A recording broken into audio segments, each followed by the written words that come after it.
మన ఆంధ్ర ప్రాంతాన్ని సుభిక్షంగా చేసినటువంటి, లేకపోతే గోదావరి ప్రాంతాన్ని, అక్కడ ఉన్నటువంటి డ్యామ్, లేకపోతే అక్కడ ఉన్నటువంటి ధవళేశ్వరం ప్రాజెక్టు మరియు ఆ నీళ్లను సరైన కెనల్స్ ద్వారా ఊళ్ళకు పంపించి మంచిగా అక్కడ పంటలు పండేదానికి కారణమైనటువంటి ఆర్థర్ కాటన్ గారి గురించి నేను కొన్ని మంచి మాటలు చెప్పాను. నేనొక్కనే కాదు, దేశంలో అందరూ చెప్పారు.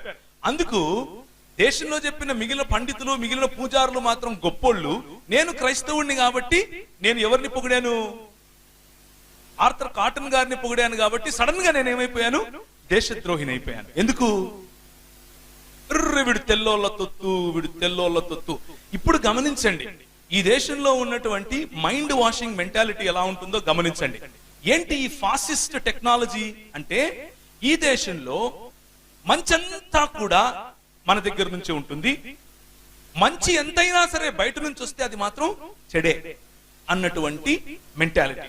అందుకనే మన దేశ ప్రధాని కూడా అంటాడు ఏమని, ఈ విమానాలు ఏముంది, మా పురాణాల్లో